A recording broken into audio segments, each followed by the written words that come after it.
Welcome to the podcast supported by the Writing for Success Grant, a 100% federally funded community projects grant of $385,000 to support literacy in the Milledgeville, Baldwin County community. I'm your host, Jess McQuain, project coordinator. Local 5th graders spent March through May 2023 learning about Flannery O'Connor and storytelling. They've written and recorded their own stories for you to hear. Grab a snack and pull up a chair. I'm glad you're here. Hello, listeners, and welcome back to the Writing for Success podcast. I'm your host for today, Lily Murphy. Today, we're thrilled to have you with us on the special MLK Day edition.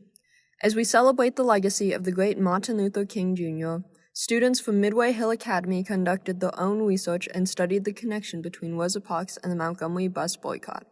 Let's have a listen. Hi everybody, I'm Milledgeville. Cheryl, Jeremiah, and Trinity will talk about how Rosa Parks inspired MLK. This episode is about how Rosa inspired MLK with Sarah. Rose inspired Martin Luther King Jr. by not getting out of her seat because a white man told her to. Rosa was in the right because she was sitting in the colored section, but that didn't stop the bus driver from calling the cops. Yet Rosa arrested. Martin Luther King was inspired about this and paid Rosa's bail, and he soon started the Montgomery Bus Boycott. Jeremiah, can you tell us more about MLK's speech at the March on Washington? On August 28, 1963, a group of 250,000 people came to Washington, D.C. to hear MLK. March on Washington was a call for the end of segregation, equal pay, and jobs opportunity, and voting rights. MLK spoke for 16 minutes. Martin Luther King Jr. I Have a Dream speech was one of his most famous speeches that he spoke on Washington.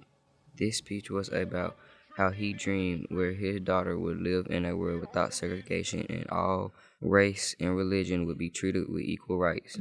Now, Serenity will talk about the Freedom Riders. So the Freedom Riders, they protested for equal rights. They would ride among the country protesting their rights. They did not care what people thought about them.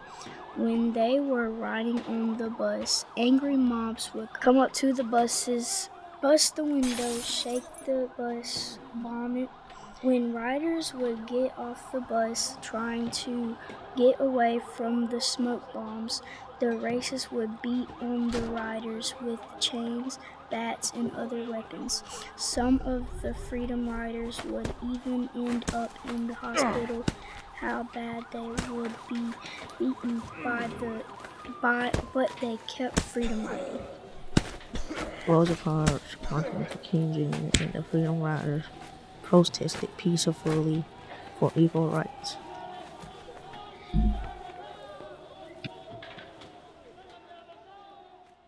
That's it for today, but be sure to tune back in for more episodes featuring students, writers, and scholars. To learn more about the Writing for Success podcast and grant project, please visit writingforsuccess.gcsu.edu. You can also find us on Facebook at Andalusia Institute GC, on Instagram at andalusiainstitute.gcsu, and on YouTube, Andalusia Institute GCSU.